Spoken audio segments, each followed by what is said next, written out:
با سلام و درود به همه دوستان و بینندگان عزیز این برنامه از طریق کانال هیوا که زنده برای شما تقدیم خواهد شد.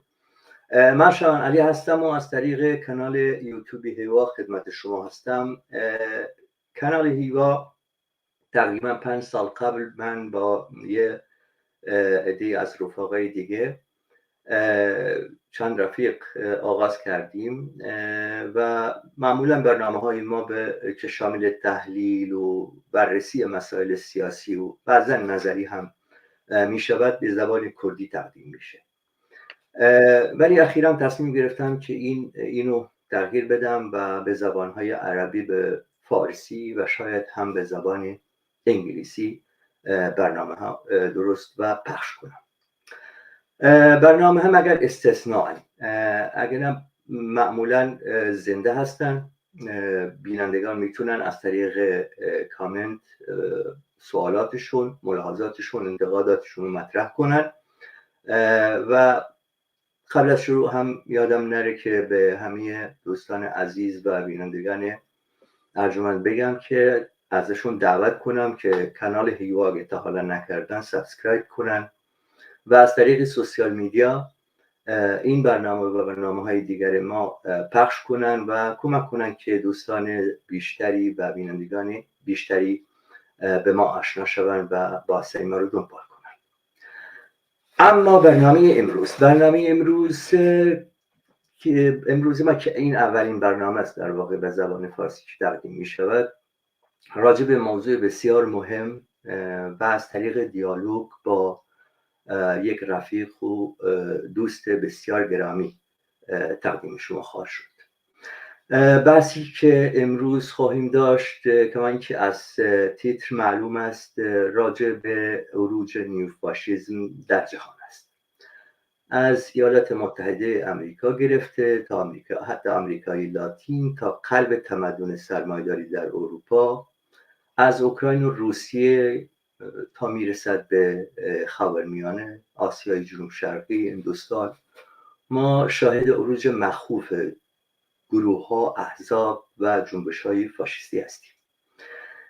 این جنبش‌ها که وجه مشترکشان ناسیونالیسم افراطی، برتری طلبی ملی، اقلیت ستیزی، تهدید به بکارگیری خشونت، سعی برای قانونی کردن به‌حقوقی و دیگرگونی بنیادی در ارزش‌های برابر حقوقی و سیاسی برای ساکنین یک کشور، نهادینه کردن تبعیض و تعریف موقعیت و ارزش انسان‌ها بر اساس اتنیکی و مذهبی.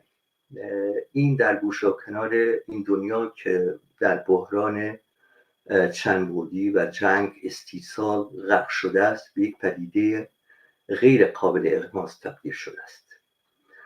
امروز میخوام با رفیق عزیزمان اذر ماجدی که چهره سرشناس جنبش کمونیسم کارگری، تحلیلگر سیاسی کمونیست و حالا سخنگوی سازمان آزادی زنم هست، در مورد این موضوع مهم بحث و گفتگو کنیم. رفیق اذر خیلی ببخشید که منتظر موندی.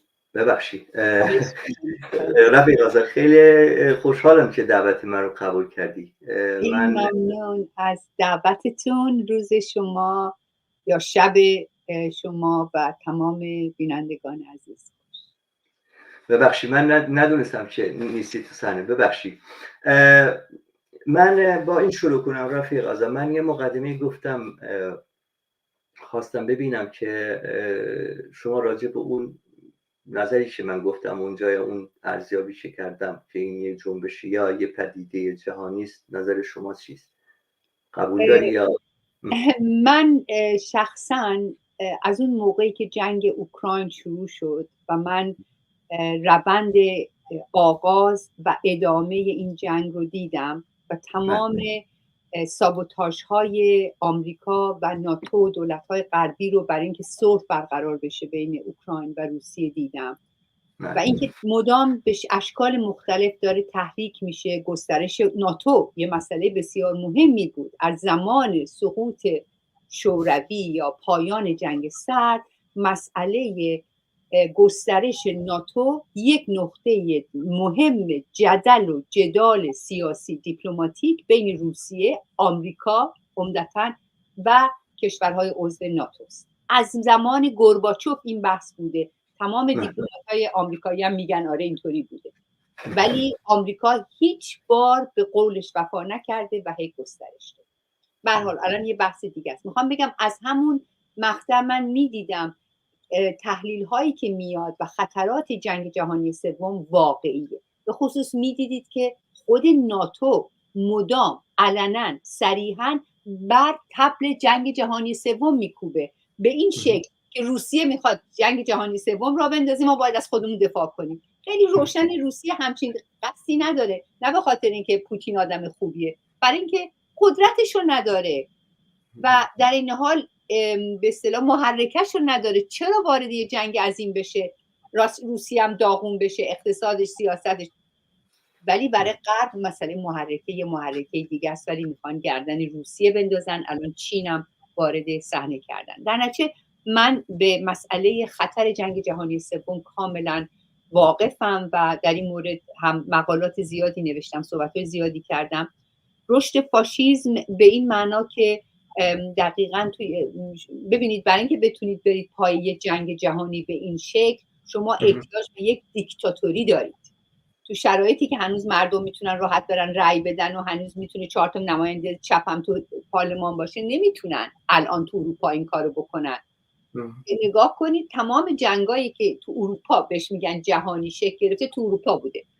اینها همه زمان دیکتاتوری بوده. شما جنگ جهانی اول یک کیسش بوده و بعد میرید جنگ جهانی دوم، موسولینی مقوله فاشیسم رو آورد و باب کرد و بعد هیتلر، نازی با هم دیگه. حالا در نتیجه شما به دیکتاتوری احتیاج دارید. اون مؤلفاتی که شما اشاره کردید مثل سرکوبه، مثل نظامیگریه، مثل ایجاد تنفره، مثل انداختن بخش‌های مختلف جامعه به جون هم، حالا یا مذهب یا ملیت یا رنگ یا نژاد، بالاخره چیزی پیدا میکنن میندازن به جون هم.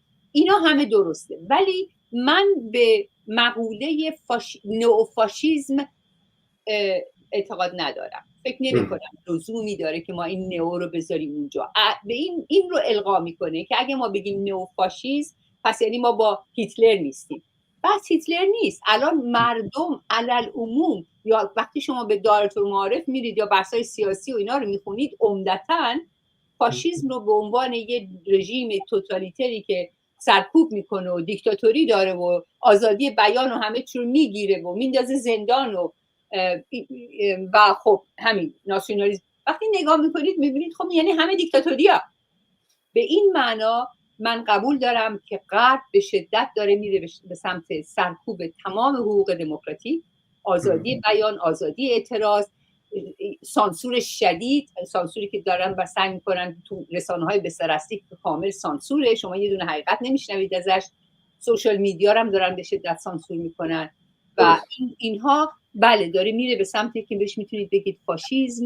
و این رو دولت‌های غربی در رأسش آمریکا به نظر من بهش دامن میزنن، چون اوضاع اقتصادی سیاسی که تو جهان الان درش قرار گرفتن و ایدئولوژیک ایجاب میکنه که یک همچین شرایطی رو ایجاد کنن و یه همچین جنگ رو دامن بزنن. کی شکل میگیره، چه شکل میگیره، چقدر گسترده میشه، اینها همه نکات بازه ولی خطرش واقعیه. ولی خب مسئله جنگ همیشه استبداد رو با خودش میاره. یعنی مثل چی گفتی، دولت هایی که بخوان با هم بجنگن اول بایستی که یک بسیج عمومی رو انجام بدن. یعنی جنگ مسئله خیلی ساده نیست و نمیشه انجام داد. معمولا اینو میگن که دموکراسی ها با هم دیگه نمی جنگن و جنگ بین دموکراسی ها نشده بعد از جنگ جهانی اول. چون جنگ جهانی اول اگه مثلا تاریخ رو میخونیم، مثلا پارلمان های اروپا اکثرا حتی سوسیال دموکرات ها برای بودجه جنگی مثلا در آلمان، در فرانسه، در بریتانیا مثلا چیز دادن، رای دادن و این شد. یعنی یک زمینی یا مثلا وضعیتی که اونا بتونن جنگشون شروع کنن. منتها مسئله فقط به نظر بعضی ها فقط جنگ نیست. یعنی جنگ درسته که استبداد میخواد، ولی از یه طرف غرب و اروپا، امریکا مدل چین رو میبینن، چاینا رو میبینن و میبینن که اونجا استبداد و اون استبداد اوریان که آدم تا نره مثلا مسائل خودش رو نگاه نکنه نمیدونه چقدر تحولای عجیبیه اونی که در چین داره اجرا میشه. مثلا اخیرا من شنیدم که این جینپینگ اسم خودشو تو دستور، تو قانون اساسی مملکت نوشته، کاری که فکر کنم حتی خامنه‌ای در ایران نکرده تا حالا. مثلا گفتن ولی فقط ولی اسم خودت تو قانون اساسی بنویسی، این خیلی پدیده عجیبیه. فکر نکنم هتلر هم همچین کاری انجام داده باشه. مثلا اونجا یک قانونی یا یک مصاحبه‌ای فکر کنم از حزب کمونیست، به اصطلاح کمونیست چینی که صادر شده، میگه ما میریم تایوان رو دوباره به بغل امت یا بغل ملت برمیگردونیم به چین و اونجا 2.5 میلیون چیز ژاپنی تبارها از اصل ژاپنی هستن اونجا زندگی میکنن. اگه قبول ندارن که اونا جزو چاینا هستن، همشون بایستی مملکت رو ترک کنن. یعنی از حالا دارن نقشه پاکسازی یا اصلا بدر کردن اون مردم رو از حالا اون نقشه رو میچینن. یعنی مسائلی هست تو چین. من فکر میکنم وقتی میبینی از طرف غرب، میبینی غرب اصلا داره خیلی حسودی میبره این مملکت با اون استبدادی که داره. وضعیت اقتصادیش خیلی خوب شده، خیلی خوب پیشرفت کرده و در رقابت با چین ما بایستی هم مثل اونها کار کنیم و انگار یه برجوازی این مملکت ها داره به نظر اغماض میکنه که وقتی فاشیستا میخوان اصلا اصل برابری انسان های، اصل حقوقی، از نظر حقوقی سرمایه‌داری برابری انسان قبول نداره از نظر اقتصادی و اینا، ولی از نظر حقوقی خوب همه مردم، همه شهروندها برابرن، همشون یک رأی دارن در انتخابات و این جور ارزش ها داره. از این در ارزش ها دیگه دست میشوسته. مثلا مسئله رو به یک چیز تبدیل شده که اونا بایستی ازش بگذرن و همچین ارزش‌هایی نبایستی باشه تا رشد یا اقتصادی یا اقتصاد یا اصلا انباشت سرمایه به اون صورتی که در چین داره اجرا شود در غرب. این به نظر شما مسئله اقتصاد هیچ نقشی در این مسئله نداره، فقط جنگ؟ حتما اقتصاد در تحلیل نهایی نقش داره. به اینکه می‌دونیم سرمایه‌داری بر این مبنا حرکت میکنه.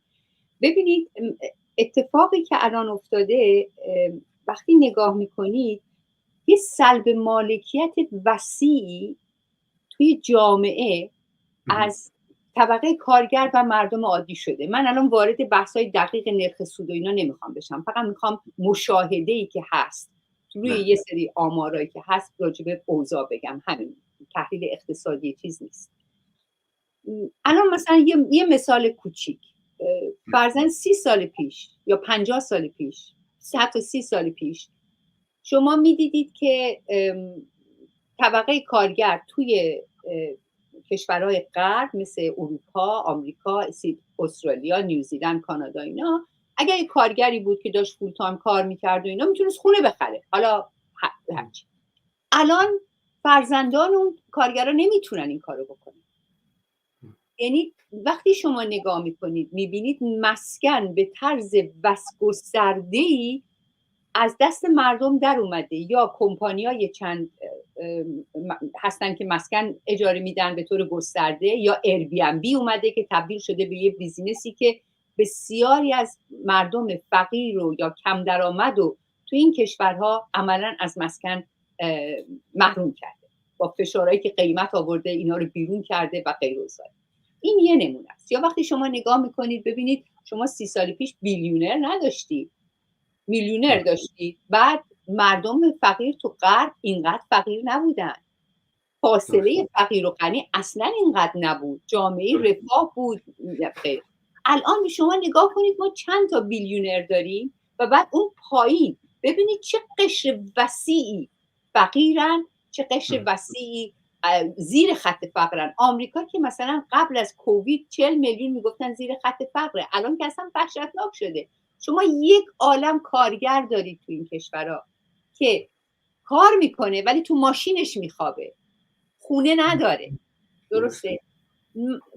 الان تو انگلیس 2 میلیون آدم هست که زیر خط فقره.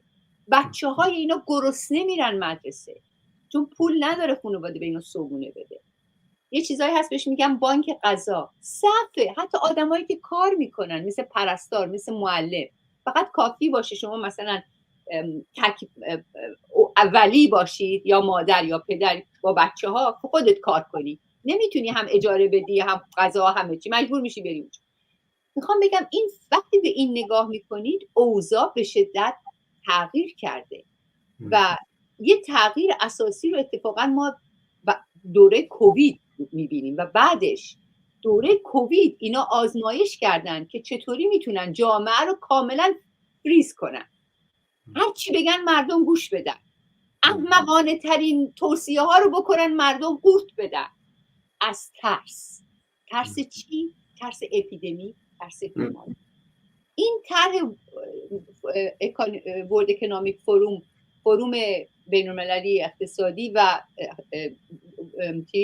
سازمان جهانی بهداشت، سازمان جهانی بهداشت تو دست بیل گیتسه، بزرگترین دونر این سازمان بیل گیتسه.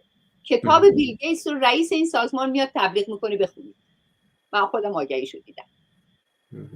اینها تونستن یه شرایطی رو ایجاد کنن و یه شرایطی تو بیاد که تو این اوضاع نگاه که بکنید ثروت بیلیونرها اون بالا یا به شدت تو دوره کووید رفت بالا و سرمایه های کوچیک، بیزینس های کوچیک، خرده بورژوازی اگه میخواید بهش بگید، اینا ورشکسته شدن بخش وسیعش و کارگرها، یعنی یه جور دوباره سلب مالکیت و در بعد از کووید پیش اومد و حالا با جنگ و اینا. یعنی میخوام بگم شرایط داره نشون میده که توی غرب، کشورهای غربی میخواد بهشون بگید، تروریسم دولتی میخواد بگید، امپریالیسم آمریکا میخواد بگید، ولی رأسش آمریکا الان با یه بحران جدی روبروه که اینها جنگ رو جواب میبینن. ناتو کامل داره بر جنگ میکوبه. شما اگر نشست واشنگتن رو دنبال کرده باشید، از لحظه اول که شروع میشه تا لحظه آخر که تموم میشه، تمام اسناد، تمام سخنرانی‌ها، تمام مصاحبه ها بر جنگ میکوبه. جنگ با کی؟ روسیه و بعد روسیه رو علم میدونید چرا روسیه رو علم میکنه کردن نه چین؟ برای اینکه روسیه براشون آسونه روش روایت بسازن. شما رو میبره تو دوره جنگ سرد، روسیه رو همون شوروی رو میذاره جاش، میتونه بگه اینا همونان، مردم بپذیرن که آره ما همیشه با روسیه دشمن. و بعدش چین رو هم حالا دارن ببینید سر تایوان. ببینید چین یه استبداد دیکتاتوری سرمایه‌داری دولتی، الان دیگه خیلی هم دولتی نیست چون کلی سرمایه خصوصی اونجا هست، یه کشور سرمایه‌داری دیکتاتوریه. درسته. الان که نگاه کنید موقعیت اقتصادی چین تو آفریقا عجیب رشد کرده. درسته. فرق چین با آمریکا و غرب چیه؟ ببینید آمریکا وقتی میره توی کشوری، فرانسه مثلا الان تو شمال آفریقا، توی اون آفریقای ساحل آفریقا مثل نیجر رو نمیدونم گینه بیفاسو، اون 4-5 تایی که کودتا شده، فرانسه وقتی میره ببین اینا میرن تروریسم رو میبرن اونجا. القاعده رو فرانسه و آمریکا بردن اونجا. فرانسه القاعده رو انداخته به جون مردم. و توی سودان که الان 2 میلیون نفر آواره شدن، 1 میلیون جنگه، آمریکا یه طرف جنگه، یه گروه تروریست مال آمریکاست با یه گروه تروریست دیگه داره میجنگه. 2 میلیون تو سودان آواره شدن، مردم قحطی زدن. اینها اینطوری میرن، هر چی میخوان از اونجا میکشن بیرون. یه سری دولت‌های کودتایی فاسد میذارن سر کار که پدر مردم رو در میاره، به مردم گشنگی میدن. چین که رفته اونجا پول برده، کلی استثمار کرده کارگر ارزون و کلی هم سرمایه سود برده، ولی کسی رو نکشته، کودتا نکرده. به این خاطر موقعیت چین توی آفریقا یه مقداری حتی از نظر سیاسی به نظر میرسه که اعتبار پیدا. از نظر اقتصادی اون قوله، از نظر سیاسی تو این کشورهای به اصطلاح جهان سوم میخواید بهشون بگید تحت سلطه چی، این کشورهایی که پدرشون اینا در آوردن تو آفریقا مشخصا و بعضا توی جاهای دیگه توی مثلا آسیا و اینها، چین تونسته یه نوع سرمایه گذاریایی بکنه، توسعه های اقتصادی بده که عملا برای بخش از مردم یا جریانات ناسیونالیست ضد آمریکایی و ضد امپریالیستی چین محبوب شده، چون میره کشور رو توسعه میده، کودتا هم نمیکنه، دخالت هم توی که دولت کیو بگیره نمیکنه، در حالی که آمریکا، بریتانیا، فرانسه، غرب وقتی میره ویرانی، گرسنگی را میندازه، تروریست به جون مردم میندازه. بعد ببینید چند تا کشور تو آفریقا الان از برده کودک استفاده میکنه. توی کجا در میارن، الان اسم کشور یادم رفته، یادم میفته میگم، اونجا معادن کوبالت که شما برای تلفنت کامپیوترت هم احتیاج دارید. آره کنگو میگه، کنگو منظور کنگو. دقیقاً تو کنگو اینها رو بچه‌ها توش کار میکنن. درست. 9-10 ساله، 8 ساله، 7 ساله، چی بردن. میخوام بگم این اوضاع رو شما در جهان میبینید. در نتیجه من دارم اون طرفم میخواستم بهش اشاره کنم. به نظر من آمریکا، ناتو، غرب کاملا داره بر طبل جنگ میکوبه. ماکرون خیلی روشن تو ماه مارس بود اومد گفت که ناتو باید وارد جنگ بشه توی اوکراین با روسیه. چرا؟ برای اینکه 4 تا مستعمره سابقش کودتای ضد فرانسوی کردن، روسیه بهشون کمک کرده. برای اینکه بتونه اون مسئله رو حل کنه میگه ناتو باید وارد جنگ بشه تو اوکراین با روسیه. ولی از طرف دیگه مثلا چین و روسیه به طبل جنگ نمیکوبن. اصلا روسیه رفته یک کشوری چیز کرده، اشغال کرده. اونجا چین داره مثلا الان نگاه میکنن که بودجه سربازی چین به اندازه آلمان و فرانسه و یک کشور دیگر رو هم حساب کردن به اندازه 3 تا کشور. این کشور سایز چین رو نگاه کنید شما. من مثلا دفاع از چین نیست، من دارم میگم ببین شما 2 تا غول داری. یه غولی میاد خونه میسازه، پول تو میذاره تو جیبش، ولی خونه میسازه از تو پول میگیره. یکی میاد خونه تو سرت خراب میکنه، پولت هم برمیداره. خب حالا میتونیم بگیم چاینا در ابتدای اون راهیه که امریکا کاری ندارم. ببینید به پایان رسونده. بریتانیا اومد عراق مثلا راه آهن رو ساخت، شهرها رو ساخت. ببینید مثلا توهم داشتن به این نیست، من میگم مردم چطوری میبینن. من و شما میدونیم چین چرا اونجاست. خیلی خب معلومه یه دونه سرمایه‌داری بزرگ و عظیمه. چین هم یه دولت دیکتاتوری مستبد، همه اینا. آره میدونیم من و شما. ولی مردمی که تو آفریقا هستن نگاه میکنن، میبینن وقتی که آمریکا میاد، وقتی فرانسه میاد، وقتی بریتانیا میاد، با خودش تروریست میاره، جنگ میاره، قحطی میاره، گرسنگی میاره، بردگی میاره. کردن این کارا رو دروغ. ببینید شما خاورمیانه رو نگاه کن. از سال نگاه کن تو این 30 سال، از اون موقع که منصور حکمت طلوع خونین نظم نوین رو نوشت، ببین این نظم نوین واقعا چقدر خونین بود. چیز رو در نظر بگیر، عراق رو سال 91 و 1 میلیون تو عراق به خاطر تحریم کشته شدن و آلبرایت وزیر امور خارجه وقت کلینتون ازش پرسیدن این ارزش داشت این کار؟ گفت بله داشت. ازش سوال کردن، گفتن 9 میلیون کودک رو کشتین شما، این واقعا میارزه؟ گفت آره میارزه. آره میارزه. خب ببینید بعد از اون چیکار کردن؟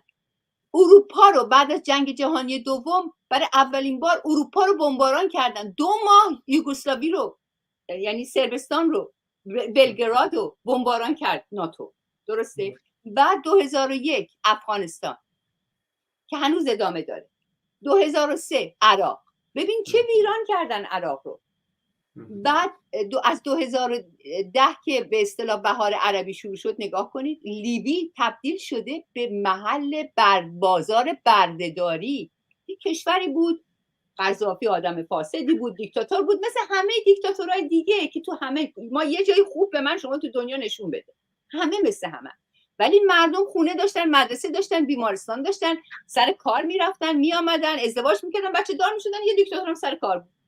از نظر اقتصادی هم وضع مردم لیبی بهتر از مردم عراق بود یا مردم سوریه بود اگه تو منطقه میخواستی ابرج بگیری. چیکار کردن؟ ببینید الان لیبی چی شده. خب بعد نیجرم که براتون گفتیم، سودان رو الان راجبش حرف زدیم، سومالی رو حرف زدیم، اتیوپی رو حرف زدیم، کنگو رو حرف زدیم. همینطور برید همه الان که فلسطین، غزه که دیگه توش اینها بحث اسرائیل و فلسطین و خاورمیانه در اون متن جهانی خواهیم کرد، ولی من فقط یک نظر و یه سوالی دارم.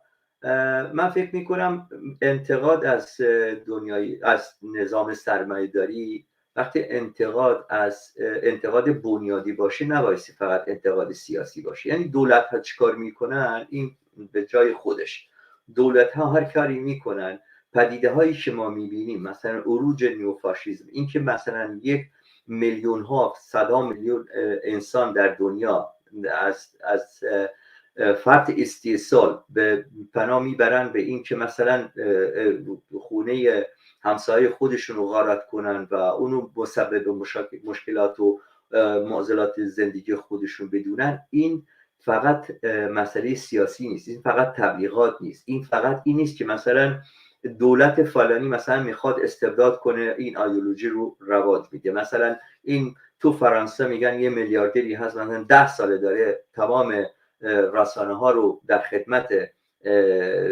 فاشیسم و اون راسیسم اونجا رو، نیو فاشیسم اونجا رو در خدمت اونها گذاشته. آخرش مثلا اون هم چی میگم، اون جبهه ملی که نه، اون لیست بزرگشون که آخرش مثلا اینجوری شد که فکر میکردن که اول بشه در انتخابات. ولی نباید فراموش کنیم، میدونین 140 خورده کرسی آورد برای اولین بار. معلومه که نه خیلی، مثلا اصلا حزب اول شد.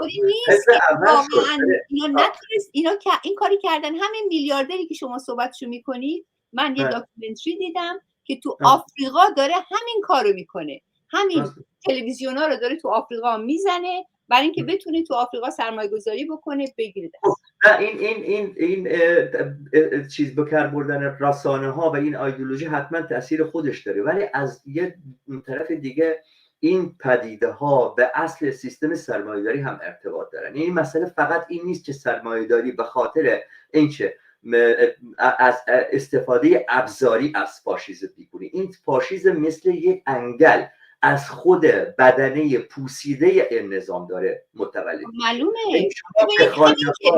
ببین همین که وقتی به بحران عمیق میخوره مجبور میشه میره به اتوماتیک میره سراغ فاشیسم، یعنی این بخشی از شخصیتشه که الان لازمه میاد بیرون. مثل یه آدمی که یه وقت بد اخلاق، مشروب که میخوره آدم به نظر آروم میاد، یه ذره مشروب میخوره دیگه نمیفهمه، شروع میکنه جیغ زدن.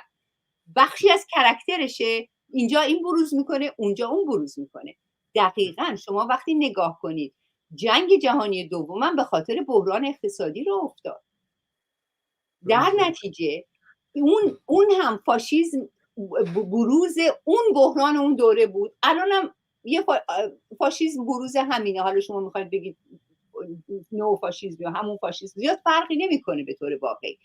اون چیزی که ما میبینیم اینه که با یه بحران عمیقی روبرو هستیم که بورژوازی با تمام قوا داره حمله میکنه، داره آزادی‌های سیاسی رو محدود میکنه. تو کشورهای غربی که دموکراسی هست، بقیه دنیا که هیچ نیست، اون که هیچ. تو کشورهای غربی که هنوز یه ذره دموکراسی باقی مونده، داره اینا رو کامل محدود میکنه. آزادی بیان، آزادی اعتراض، آزادی از نظر اقتصادی کاملا بخش عمده از مردم در فقر زندگی میکنن. تمام اون بساط جامعه رفاه که تو جنگ سرد به خاطر وجود جنگ سرد، به خاطر رقابت با شوروی که بتونه طبقه کارگر رو از توجه به سوسیالیسم منحرف بکنه، نه که شوروی سوسیالیست بود، اسمش سوسیالیست بود، سرمایه‌داری دولتی بود، اینی که ما میدونیم، ولی به هر حال در نتیجه تمام اون جامعه رفاه تموم شده. شما به سوئد نگاه کنید که میگفتن بهشته، ببینید الان وضعش چی شده. فاشیست، حزب فاشیست و دست راستی دوتایی با هم دولت درست کردن. رسما دارن میگن مسلمونا رو دیگه باید انداخت دور، بیرون، یا نباید راه داد. رسما دارن میگن باید بیایم بریم سربازی. درسته؟ حالا اگه از حق شهروندی خود ما بگذاریم، هر یکی 350,000 کرون به ما میدن. حالا اخیراً این رو تو سوئد مد کردن.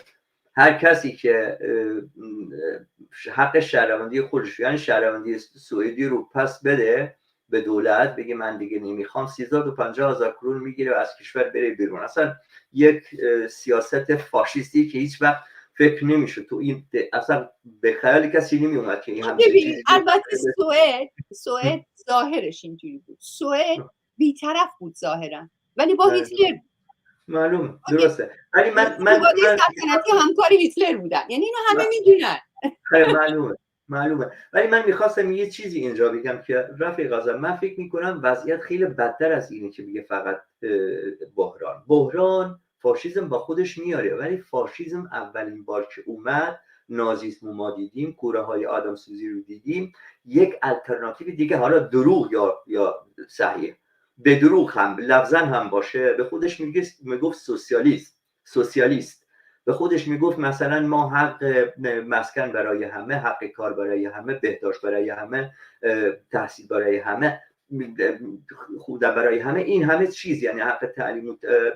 بله، یه رفاه جامعه شوروی، رفاه جامعه یه جوری چیز بود، یه الटरनेटिवی بود. حالا ما تو یک مقطعی نیوفاشیسم تو اروپا میبینیم که طرف مقابلش روسیه است که ایدئولوژی رسمی روسیه یا ایدئولوژی فاشیستی است. اونایی که روسیه بلدن میگن هر شب تلویزیون اینجوری تبلیغ میکنن که پوتین اصلا حامی اصلی تمدن ارتدوکس جهانی است. مثلا چاینه رو که میبینیم، اون سیستمی که دارن که مثلا سیستم 9-9-6 که میگن از ساعت 9 کار کردن تا 9 از 9 صبح تا 9 شب کار کردن، 6 ساعت 6 روز در هفته کار کردن، این سیستمشونه.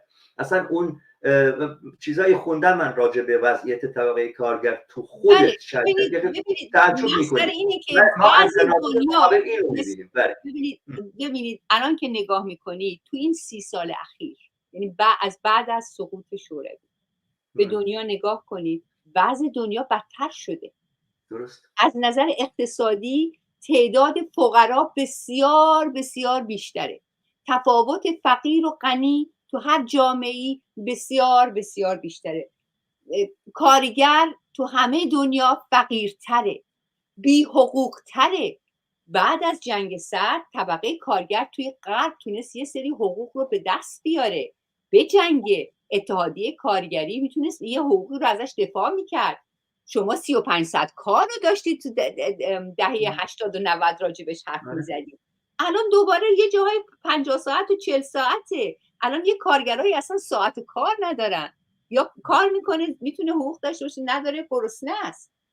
ببینید الان تمام اون حقوق اقتصادی و دموکراسی که تو جنگ سرد اومده بود تو جامعه به خاطر توازن قوا بین طبقه کارگر و بورژوازی متمدن نبود که اینا رو بده تو اون. بعد از سقوط شوروی این تموم شد و بعد شما نگاه کنید دنیا هی رفته زیر. الان چند تا کشور رو آمریکا و ناتو ویران کردن با بمباران، چند تا کشور رو توش چنان جنگی رو انداختن که مردم آوارن، از قحطی دارن میمیرن و جونشون داره تهدید میشه. غیر از کشور خودشون، دنیا رو دارن میگن. روسیه یه دیکتاتوری، سرمایه‌داری دیکتاتوری. خب سرمایه‌داری و دیکتاتوری فرقشون من نمیدونم. یه دیکتاتوری از یه دیکتاتوری بهتره بدتره؟ ترکیه همون، روسیه همون، چین یه کشوری که از نظر اقتصادی رئیس دنیاست ولی دیکتاتوری خشنه. یعنی وقتی نگاه میکنید هیچ جای دنیا نیست که شما بگید تو این کشور یه نظامی هست که این نظام مثلا حقوق مردم رو رعایت میکنه. تموم شده اون دوره. آره بعضی وقتا یه توهمی هست رفیق آذر، انگار که مثلا سرمایه‌داری با دموکراسی توأمه. یه مثلا سرمایه‌داری رو بدون دموکراسی نمیشه. این مال دوره آره برای توسعه بایستی مثلا پارلمان داشته باشیم، چند حزبی، سیستم چند حزبی باشه، مردم آزاد باشن، از نظر حقوقی و سیاسی برابر باشن. ولی واقعیتش اینه که این مسائل به سرمایه‌داری تحمیل شده است. یعنی سرمایه‌داری ببینید ما اینو خیلی وقت پیش منصور حکمت بحث کردیم شده راجبش. ببین وقتی که سرمایه‌داری تازه داشت عروج میکرد تو اروپا، ابتدای کار بورژوازی طبقه انقلابی بود، داشت فئودالیسم رو عقب میزد و یه سیستمی رو می آورد که لااقل راه رو باز میکرد برای آزادی. اینکه کارگر دیگه به زمین رعیت نبود و کارگر بود و غیره. اون موقع یک سری حقوق بهش میگفتن بورژوا دموکراتیک، اگه خاطرتون باشه بحث میکردیم. نظام‌های سرمایه‌داری آوردن با خودشون. فرانسه با 2 تا انقلاب، اگر به خاطر داشته باشید، با 2 تا انقلاب تونست سرمایه‌داری رو کامل، درنچه سکولاریسم اومد، لایسیته اومد، روشنگری اومد، رنسانس اومد. رشد سرمایه‌داری تو اروپا با یک سری روشنگری و از نظر فلسفی، از نظر فرهنگی، از نظر هنری و جنگ برای آوردن آزادی‌ها در مقابل فئودالیسم و مونارکی و سلطنت و اینا بود. در اون مقطع حقوق بورژوا دموکراتیک معنا داشت، ولی بعد از عروج امپریالیسم اتفاقا این بحث کردیم سرش، دیگه سرمایه‌داری با حقوق دموکراتیک تداعی نمیشه. تمام دنیا رو شما نگاه کنید غیر از غرب، اروپا و اون تیکه خودش، تمام این کشورها سرمایه‌داری با دیکتاتوری. معلومه. ولی نه خود اروپا وقتی که ما دموکراسی اینجا میبینیم، حقوق شهروندی رو اینجا میبینیم، دولت رفاه میبینیم، اینا فقط زیر فشار و زیر فشار رو در اثر این بود که الटरनेटिवی، حالا درست یا نادرست، صحیح یا دروغ یا راست، در برابرش قد علم کرده بود میگفت این چیزا. ولی حالا که وقتی این نمیبینیم، مسئله اینه، مشکل اینه که سرمایه‌داری ممکنه که تبدیل بشه به اون چیز، این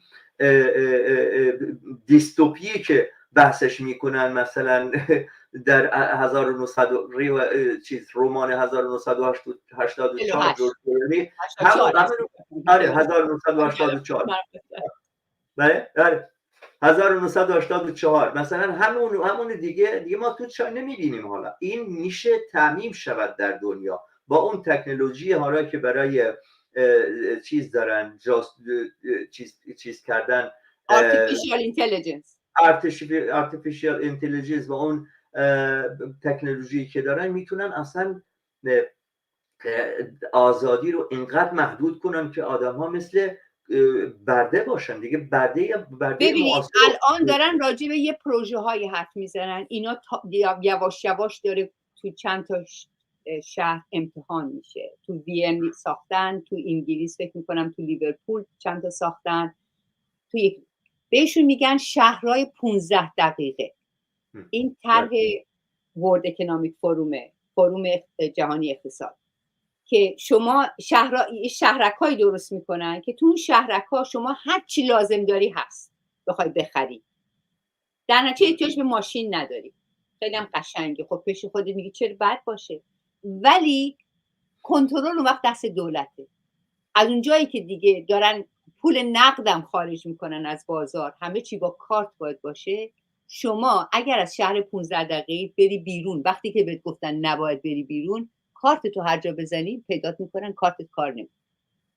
این طرح نهایی. اوکی، همین الان دارن یواش یواش میبرن اون طرح، دارن این طرحو خیلی تبلیغ میکنن به عنوان یک طرح خیلی مترقی و پیشرو و مرفهانه رفاه، ولی کامل بحث کنترل. میخوام بگم که ما دوره کووید دیدیم چطور جامعه رو کنترل کردن.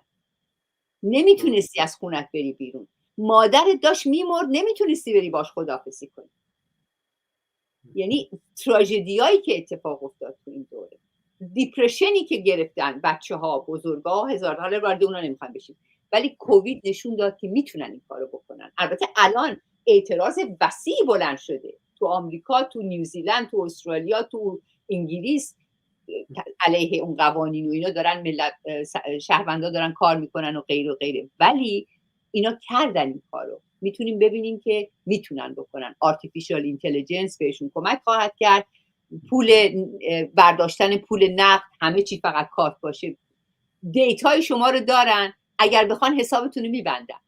پارسال تابستون برای امتحان این کارو کردن.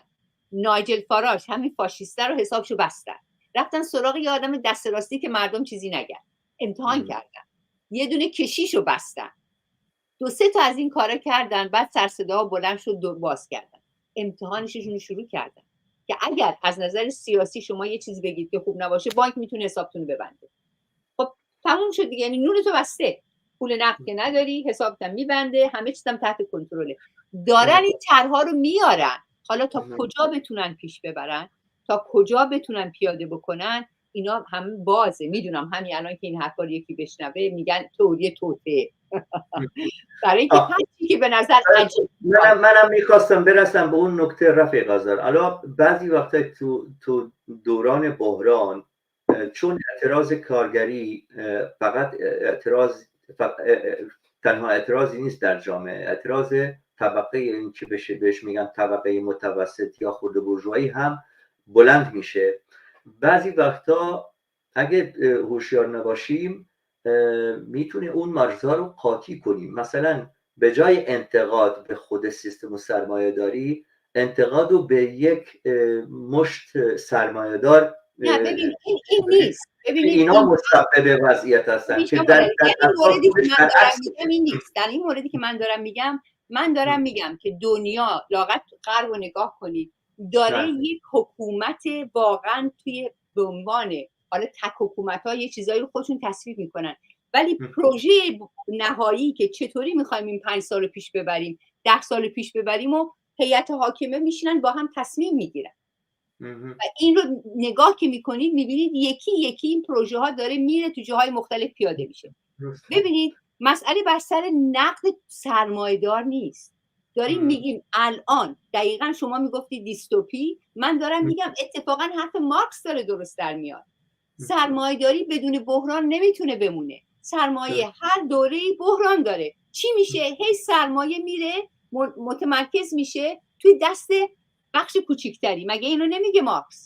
یعنی عملاً هی بیشتر سلب مالکیت میشه، سرمایه میره متمرکز میشه، دوباره یه بحران دیگه. دوباره الان نگاه میکنیم میبینیم این پروسه داره 20 ساله. از بحران سال 2008 اون بحران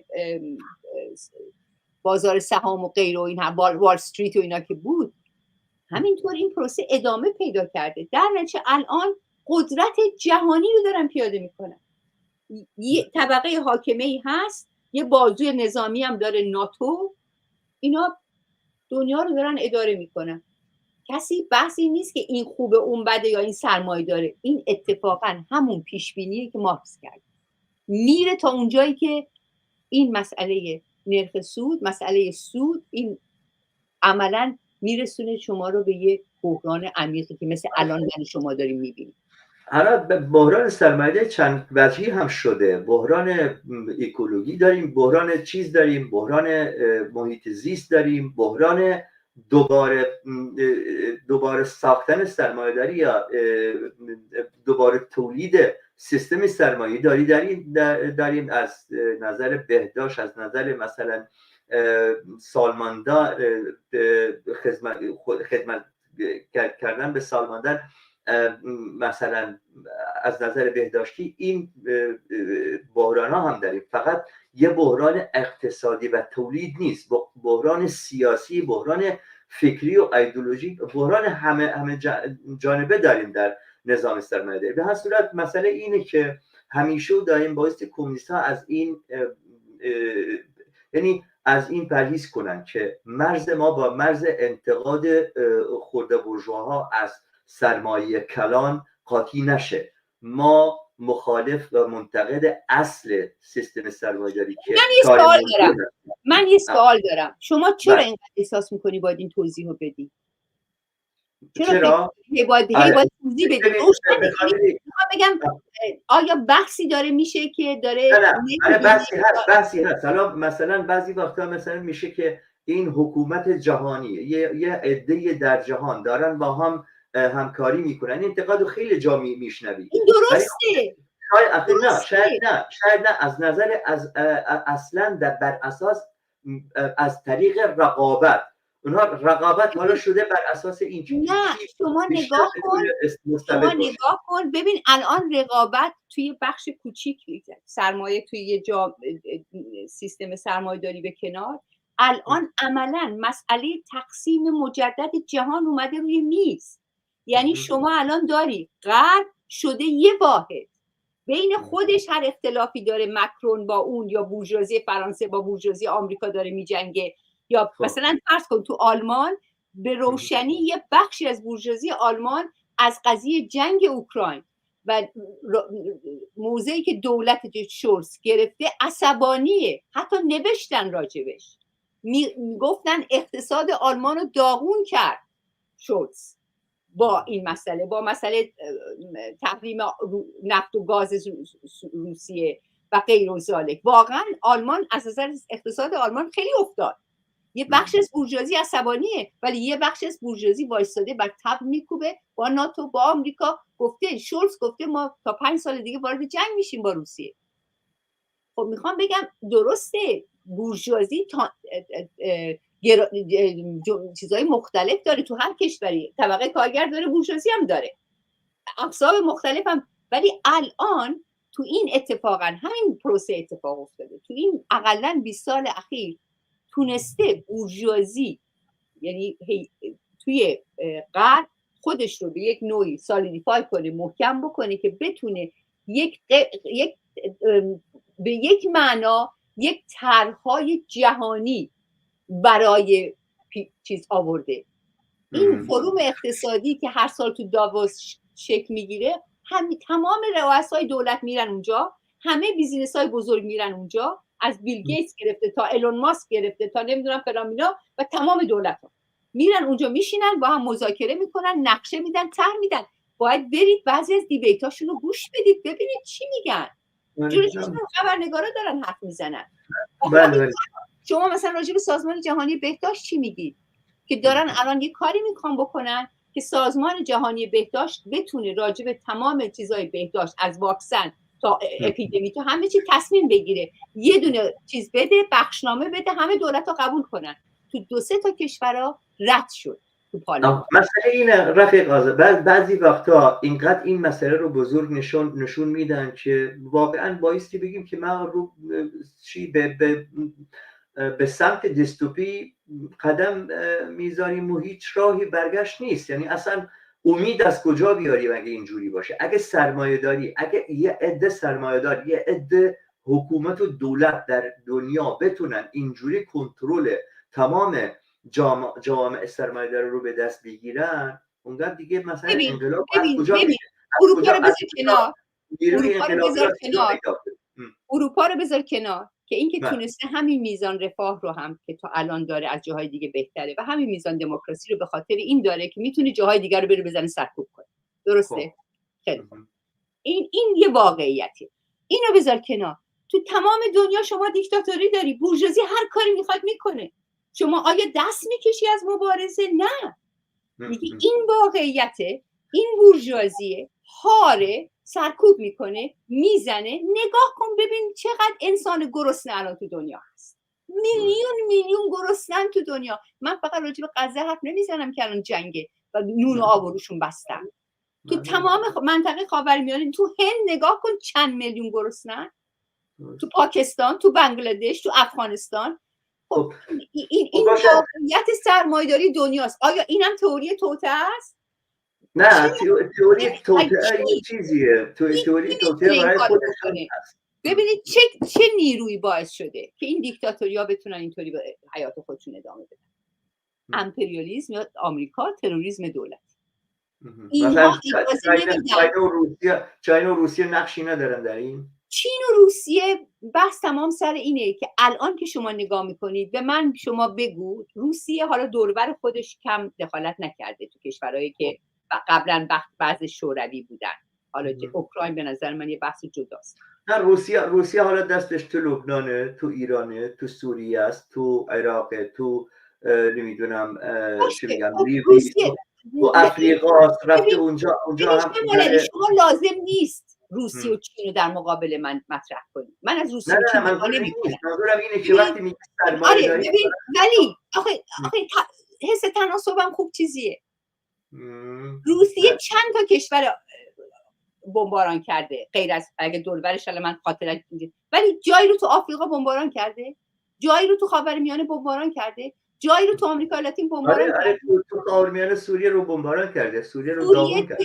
سوریه توی جنگی که اونجا هست. آره خب شما اینو با آمریکا مقایسه میکنید. روسیه نمیتونه، نداره قدرتشو، نه که نخواد، نداره. قدرتشو نداره. روسیه قدرتشو نداره. خب من میگم اینو ما لازم نیست هی بگیم. میدونید این چیه؟ ما رو انداختن توی موضع چون ما کمونیستیم تا از آمریکا نقد میکنیم باید حواسمون باشه از روسیه هم نقد کنیم. چی؟ اون دوره کمونیستی تموم شد که میگفتن اینا کمونیستن. هیچ اون موقع نبودن. ولی در مقابل امریکا در بهله کنونی فقط ما نیستیم، ما کمونیستان نیستیم که منتقد هستیم. جمهوری اسلامی ایران هم هست، روسیه هم هست، فاشیست‌ها قبل از اینکه موضع خودتو درست روشن توضیح بدی هی داری میخوای مطمئن بشی مردم فکر نمیکنن تو مبادا داری از اون طرف دفاع میکنی. این موضع دفاع این تو چپ خاور ایران و کردستان و اینا خیلی اومده به نظر من. ما الان سر قضیه غزه میبینیم آنقدر نگرانن که اگر علیه اسرائیل حرف بزنن به نفع جمهوری اسلامی میشه، اینقدر نگرانن که اگر علیه آمریکا حرف بزنن میگن تو روس هستی. این رفتن آنچنان تو موضع دفاعی که پاسیو شدن، از حرکت، از جنبش، از اعتراض، از تاثیرگذاری غافل شد چون میترسن. الان تو ایران بین چپ ایران یه جوری شده که با یک نگرانی و با یک محافظه کاری اسرائیل رو محکوم میکنن که مبادایی که پس حماس چی؟ پس جمهوری اسلامی چی؟ پس حزب الله چی؟ تو طرفدار جمهوری اسلامی هستی. این رو به نظر من ما باید خیلی روشن، ما مجبور نیستیم هر لحظه که با آمریکا یه چیزی میگیم به چین و روسیه هم چیزی بگیم. مجبور نیستیم هر وقت اسرائیل رو محکوم میکنیم حتما حماس هم محکوم کنیم. همه‌شون رو محکوم میکنیم سر جای خودش. منظور من این نبود که اون طرف محکوم کنیم. وقتی موضع کمونیست ها فقط محکوم کردن باشه، فقط بحث بر این باشه مثلا فعالیت ما فعالیت تبلیغی است، حالا اون طرفای درگیر تو دنیا کدومشون محکوم میکنیم کدومشون نمیکنیم، وقتی سوال این باشه حتما میفتیم. من مسئله اینه که سرمایه‌داری رو فقط تو یعنی سیاست و تو سیاست هایی که دولت ها انجام میدن سیاست نیست، پایش اقتصاد. خب این چه تاثیر میذاره تو راه حل؟ آره تاثیر میذاره تو راه حل. من میخوام برسم به اون نکته. خب حالا ما یک وضعیت تو یک چه بگم یه تابلوی خیلی سیاه نشون دادیم که در دنیا به چه سمت میره. خب راه مبارزه کردن با این سیستم چجوری بتونیم که این راه رو از سیستم ببندیم که اصلا جهان رو نابود کنه. من فکر میکنم در وهله اول الان توی توازن قوایی که وجود داره، یک شما تا اونجایی که من سوادم قد میده یه دونه حزب کمونیست انقلابی قوی شما تو دنیا نداری. درسته یا نه؟ درست. یه حزب کمونیست انقلابی ها، من این طرف اون انقلابی رادیکال انقلابی کارگری که برای سوسیالیسم داره قوی باشه تو جامعه نفوذ کافی داشته باشه نداره. فقط ایران رو نمیگم، تو دنیا نداره. خب طبقه کارگر از نظر تشکیلات و تشکل طبقاتی به عنوان، حالا میگفتن صنفی سیاسی، من این تفکیک رو دوست ندارم، منظورم حزب نداری، تشکلات کارگری هم بسیار ضعیفه. فکر نکن فقط ایران ضعیفه، الان تو انگلیس نگاه کن، اتحادیه‌های کارگری هیچی نیستن، درسته؟ یه بخش عمده طبقه کارگر مثلا تشکل نداره. در نتیجه نیروی کمونیست، طبقه کارگر به شدت از نظر ایدئولوژیک، سازمانی، حزبی ضعیفه، خیلی ضعیفه، باید ساختش. اما یه جنبشی اومده تو دنیا، توی خیابون، که این جنبش وجدانش جای درستی. من مجبورم اینجوری حرف بزنم چون نمیتونم بگم از نظر سیاسی کمونیست، مارکسیست، نه، وجدانش بیدار شده، بیداری انسانی پیدا کرده. الان تو خیلی از جاها 10 ماه دارن میان تو خیابون برای دفاع از مردم فلسطین و محکوم کردن اسرائیل. مهمه. توی انگلیس 2 روز فاشیستا شلوغ کردن، انگلیس پر تظاهرات شد.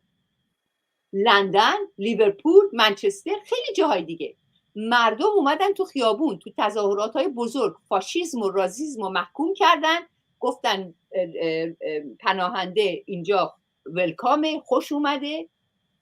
و خیلی جاها رفتن اون جاهایی رو که آتیش زده بودن، مردم من حتی رفتن مساجدی رو که این فاشیستا آتیش زده بودن، مردم محل، نه مسلمونا، مردم دیگه، حالا هر مذهبی داشتن نداشتن کاری ندارم، غیر مسلمون، رفتن کمک کردن مسجد رو بسازن. چنین انسانیتی تو جامعه بروز کرد که 1 سال پیش من این انتظار رو نداشتم. من از این نظر خوشحالم. الان میبینم اون چیزی که من الان به طور عام، برای اینکه اسم دقیقی نمیشه روش گذاشت، بهش میگم قطب سوم، اینا تو خیابونن، تو اروپا تو خیابونن، تو دنیا تو یه جاهای مختلف، اون جایی که دیکتاتوریا اجازه نمیده ولی اون جایی که میتونن اومدن تو خیابون. تو مثلا اردن شما میدونید چقدر تظاهرات هست که سرکوب میشه توسط شاه اردن و دولت اردن مثلا، یا مصر همینطور. در نتیجه ما باید روی این نیرو به نظر من فوکوس کنیم، متمرکز بشیم. باید این نیرو رو سازمان داد، این نیرو رو همبستگی توش ایجاد کرد و به درجه‌ای که قدرتمون میرسه پرچم و صدای و سوسیالیسم رو بلند کنیم تو این اعتراض. به مردم بگیم که تا زمانی که سرمایه‌داری حاکمه همینه بس، و روز به روز حتی بدتر میشه، چه از نظر فقر، چه از نظر جنگ، چه از نظر کشتار، چه از نظر انسانیت. دنیا رو سرمایه‌داری داره به ورطه ویرانی میبره، نابودی میبره. ما اگر بتونیم صدای سوسیالیسم رو توی این قطب سوم بلند کنیم، پرچم سوسیالیسم رو بلند کنیم، تلاش کنیم که این قطب رو بسازیم، شانس داریم، وگرنه نمیدونم. خب پرچم سوسیالیسم رفیق آذر، نمیدونم به لفظ فارسی هست، اوپن ساسمی، به انگلیسی میگن اوپن ساسمی، یعنی انگار مثلا فقط اسم سوسیالیسم ببری مشکلات حل میشه. نه من منظورم شعار نیست. من میدونم شما منظور شعار نیست. میتونیم توی این جنبش یه سوسیالیسم رو جا بندازیم. نه، مسئله اینه که این جنبش اصلا ظرفیتی این داره که در این مساف حضور پیدا کنه و در این مساف بتونه پیروز بشه و جلوی این، به نظر من استعداد درش هست، نمیگم تمام جنبش. نه، مسئله اینه که من یکی از اون کمبودهایی که تو اون جنبش میبینم اینه که هنوز هم فکرش به اینه که همون بنیادهای یا نهادهای سرمایه‌داری که خود سرمایه‌داری خودش درست کرده، این پارلمانشه، این دموکراسیشه، میتونن اینو به کار ببرن که جلو این اگر قرار بود که یه جنبشی باشه که میخواد انقلاب کنه و فلان کنه، که ما نمیگفتیم سوسیالیسم ضعیفه. خب روشنه اون جنبش قلبش جای درستیه ولی راه حل هنوز نداره. کار من و شماست که بریم یه کاری بکنیم. درسته. آخه مسئله اینه که کار من و شما چجوری میتونه پیش بره. رفیق آذر، من این جملات رو من در واقع اول از خودم انتقاد میگیرم. مثلا من و شما رفیق آذر چرا کمونیستای ایرانی و عراقی هستیم؟ چرا ما مثلا تو شما فکر کنم یعنی سالهای زیادی از زندگی تو انگلیس گذروندی. من استکهلم اون شهری که من بخش اعظم زندگی خودمو تو این شهر من بودم، هیچ شهری دیگه به اندازه این شهر من زندگی نکردم. چرا من سوئدی نیستم؟ چرا من هنوز کمونیست کردستان عراق هستم که بایستی فقط از اونجا الهام یا از اونجا مشغلم و مسائلی که من باش درگیرم از اونجا دنبالش کنم، اونجا بگردم که پیدا کنم راه حل چیه. چرا مثلا نمیشه ما خودمون رو اینجوری تعریف کنیم؟ و اگر اینجوری خودمون رو تعریف کنیم دیگه فقط این نیست اگه یه حزبی بود اینجوری می بود. خب برای اینکه همچین حزبی باشه چه کار کنیم؟ چی هست اون راه چیه که ما میتونیم؟ ببین شمال علی، ما اتفاقا از یه نظر خوب خوششانسیم، از یه نظر بدشانس، ولی که ما تونستیم توی جنبش کمونیستی بسیار قوی و بسیار فعال و داینامیکی زندگی کنیم. من از انقلاب 57 تو این جنبشم با مارکسیسم انقلابی و کمونیسم کارگری و تا الان، و تلاش خودم رو کردم. هر جا که بودم کمونیست چی کار میکنه؟ حرف میزنه مینویسه، چون میخواد نظراتشو گسترش بده، ولی این نظرشو گسترش بده باید بنویسه، باید حرف بزنه، قانع کنه.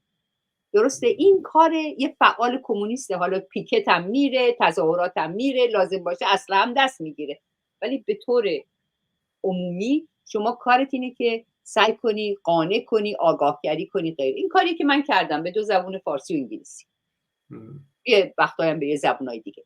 ولی به هر حال مسئله بر سر اینه که من میگم الان نریم سراغ خودمون که چرا نکردیم، چرا نمی‌کنیم. الان وقت انتقاد از خود نیست. نه خود من و شمای نوعی منظورمه. نه متوجهم، منم نمیگم من و شمای نوعی مثلا چند هزار نفر هستیم تو دنیا. این جا بذاریم به جای اینکه بریم بگیم چرا نکردیم، چرا فلان کردیم، این میره یه جای دیگه. این اثبات هم راه بذاریم. ببین مثلا من فکر میکنم که ما کمونیستا باید توی تظاهرات و اعتراضاتی که در دفاع از مردم فلسطین راه افتاده توی اروپا، لااقل اونایی که اروپا باید شرکت کنیم. ببینید اگر ما شرکت کنیم و بگیم ما کمونیستیم، کمونیست میتونه صدا داشته باشه. اگر ما بگیم من کمونیستم چون از حماس میترسم شرکت نمی کنم، کمونیست خفه میشه. اینو متوجه نیستم. شما باید حضور فعال داشته باشی، آلترناتیو رو دستت بگیری، نشون بدی تا تو رو انتخاب کنن. وقتی از ترس حماس نمیری، شرکت نمی کنی، کی قراره سوسیالیسم رو انتخاب کنه؟ تموم شد. امید سوسیالیست تو فلسطین رو بذاری کنار، چون عملا تو فضا رو یکی از نمونه هاست که من باش موافقم. من در این مورد هستم. میدونی اینگاه لونگ انداختی جلو حماس، اومدی بیرون، از قبل تصمیم گرفتی حماس برنده است، نمیری باش بجنگی. خب تو فلسطین تو نماینده بشی، فلسطین سوسیالیسم پرچمش بلند شه. چطوری میخوای مسئله فلسطین رو حل کنی؟ خب باید سوسیالیسم رو اونجا ببری. چطوری میتونی ببری وقتی حتی تظاهرات حاضر نیستی بری؟ از حماس میتونی. ولی رفیق آزاد، من اینجا یک اعتراض جلوی شما میذارم که من میخوام فرصت بدم که شما جواب بدید. حالا شما اسلام سیاسی رو کمرنگ، یعنی مبارزه با اسلام سیاسی رو کمرنگ نمی‌کنی. یعنی اون جایی که اسلام سیاسی، اون ارتجاع اسلامی داره در اون مخاطراتی که ما مواجهش هستیم، شما کمرنگ نمی کنی. شما اینجوری نیست که شما اسلام سیاسی رو اصلا فراموش کردی به خاطر اینکه که غرب سرمایه داری تو بحرانه. نه. من شاید با نظرات شما موافق باشم، ولی من میخوام این مسئله رو بذاریم به خصوص در مورد مسئله فلسطین. این مسئله رو چجوری میتونید توضیح بدید؟ ببینید من چندین مقاله نوشتم، یه گالم مصاحبه داشتم، یه ویدیو دارم راجع به حماس. مثلا امروز یه رفیق از من میپرسید خب تو آخه چرا حماس رو؟ من توضیح دادم من حماس رو به خاطر ارتجاعی بودن، مرتجع بودن، سرکوبگر بودن، فاسد بودن، سرکوب مردم فلسطین، تمام اینا تروریست بودن برای مردم فلسطین محکوم میکنم، ولی برای نسل‌کشی تو غزه خیر. این تفکیکه. من نمیخوام هر بار که میخوام نسل‌کشی این جنایتکارا رو محکوم کنم از ترس حماس توجیه کنم، بگم آره نسل‌کشی غزه بده ها، نسل‌کشی هم تازه نه، جنایت غزه بده ها، ولی حماس یادت نره، جمهوری اسلامی یادت نره. آخه چه ربطی داره؟ جمهوری اسلامی رو سر جای خودش محکوم کن، جمهوری اسلامی رو برای اعداماش محکوم کن، تلاش بکنیم به طور انقلابی سرنگونش کنیم. ولی در مورد اسرائیل چرا من باید جمهوری اسلامی رو محکوم کنم؟ ببین من دقیقاً این بحث رو چندین بار توضیح دادم، به نظر خودم فکر میکنم بحث رو خوب توضیح دادم. یک مسئله جنگ تمدن‌ها که تو دهه 90 آوردن، 1990 منظورمه، بعد از قضیه جنگ عراق و دیگه قبلش شروع کرده بودن، برژنسکی، کمربند سبز. شما آیا قبول داری که جمهوری اسلامی رو رژیم چنج آوردن تو ایران یا نه؟ رژیم چنج آوردن تو ایران. حالا این بمونه برای یه برنامه دیگه. اگر من میدونم اسلام سیاسی چجوری به وجود اومده، الان نقشش چیه؟ خیلی خوب، من میگم من با اسلام سیاسی تو محل خودش میجنگم، یعنی با جمهوری اسلامی تو ایران میجنگم. آره، اگه لبنان بودم حزب الله رو باهاش میجنگیدم. ولی الان در رابطه با غزه من باید بتونم اسرائیل و آمریکا عقب بنشونم تا بتونم جون یه تعدادی رو نگه دارم. این لازم نیست حماس رو محکوم کنم. اتفاقا کاری که این کسانی که مدام در رابطه با این مسئله جمهوری اسلامی و حماس و اسلامیستا رو محکوم میکنن، این قدرت رو بزرگتر از اون چیزی هست که نشون میدن. همون محور شری که نتانیاهو 4 بار تو نطقش توی کنگره آمریکا مطرح میکنه به عنوان بزرگترین خطر، اینهایی که اسلام سیاسی رو اینطوری گندش میکنن عملاً دارن تو دست نتانیاهو بازی میکنن، اسلام سیاسی رو بزرگتر از اون چیزی که هست جلوه میدن. من یک کسی نقد کرده بود منو و گفته بود که این قدرت اسلام سیاسی رو از قدرت آمریکا کمتر میدونه و به خاطر این به من گفته بود اسلامیست. به هر صورت من فکر میکنم اون وضعیتی که تو فلسطین میگذره بایستی من اینجوری نگاهش میکنم. من یه نوع فاشیزمی میبینم که تمام جهانو پدیده جهانی شده و تو این متن بایستی مسئله فلسطین رو نگاه کرد. دوباره مسئله فلسطین مسئله کشتار اسرائیل است در غزه. مثل یک کمونیست بایستی بگیم این کشتار دیگه تمام کنید دیگه، مردم بیشتر این نکشید. هیچ چیز ساده تر از این نیست. این اصلا آبسه هر موضع انسانی و انسان دوستانه است. نمیخواد اصلا وارد مسائل سیاسی بشه. منفعت سیاسی طبقه من کجا؟ منفعت سیاسی طبقه ما اینجوری یاد گرفتیم تو کمونیسم و کارگری. هر جایی که ارزش‌های انسانی بود، ارزش‌های انسانی مقدم بر همه چیزه. وقتی انسان ها اینجوری کشتار میشن، این محاسبات سیاسی چی میبره چی میبازه؟ حالا اسرائیل با اون کارهای سبعانه، با اون کارهای وحشیانه که تو غزه انجام میده، پیروز این جنگ بیرون بیاد، ما نمیتونیم اصلا تو این منطقه خاورمیانه از چیز انسانی و حقوق انسان و آزادی اصلا بحث کنیم. حالا اینجوریه که این منطقه و این خاورمیانه همش دست اسلام سیاسی میفته، نه برعکسش. نه اینکه اسرائیل سرانجام در مساف با جنبش مترقی جهان، جنبش متمدن جهان شکست بخوره و نتونه اون نقشه هایی که داره به پیش ببره. اینه که فرصت میده به ماها که هم سری بلند کنیم و جایی پایی داشته باشیم. در صورت من خیلی سپاسگزارم. حرفای زیادی داریم، حتما شما هم حتما میخوای که بیشتر راجع به این مسائل صحبت بشه، ولی وقت برنامه ندونسته رفته 1 ساعت و 10 دقیقه شده. دوستایی هم به خصوص رفیق مصلح ربوار بعضی کومنت ها اینجا نوشته که حتما بایستی دوتاشو بخونیم. فکر میکنم اینکه سرمایه‌داری جهانی امپریالیست توضیح میداد که فاشیسم و تروریسم اسلامی، طالبان و خمینی و داعش و وزارت جنگ و غارت افریقا و آسیا حتی ناتو و اوکراین و غیره را روشن‌تر بتوان دید. خب این در همون متن اون بحثاست که ما کردیم. میگه پرسش که امیدوارم طی بحثا جواب بگیرد جایگاه و نقش طبقه کارگر و سوسیالیسم است. حتما این بحث رو بایستی یه بار دیگه هم با رفیق آذر یا با رفقای دیگه هم بحث کنیم. چرا یک حزب کمونیست انقلابی در دنیا نداریم؟ آیا از ترسویی ماست؟ ترسویی ماست منشأ اخلاقی داره. منشأ اخلاقی دارد. چرا طبقه کارگر مجال و امکان تحزب و مبارزه مؤثر ندارد؟ اینا پرسش های سمجی هستند که پاسخ می‌طلبند. سمیجی هستند. سمیجی هستند که پاسخ می‌دهند. حتما درسته. به هر صورت من بار دیگه از شما خیلی سپاسگزارم رفیق آذر. به شما فرصت بدم که حرفی دارید که خواستی بزنی فرصت نبود من نذاشتم. نه خواهش میکنم. واقعا نه بحث خیلی جالب و زنده‌ای بود، لذت بردم و امیدوارم که این بحث واقعا گسترده بشه. باید جنبش کمونیستی، جنبش چپ، جنبش طبقه کارگر ایران به نظر من به این مسئله بپردازه.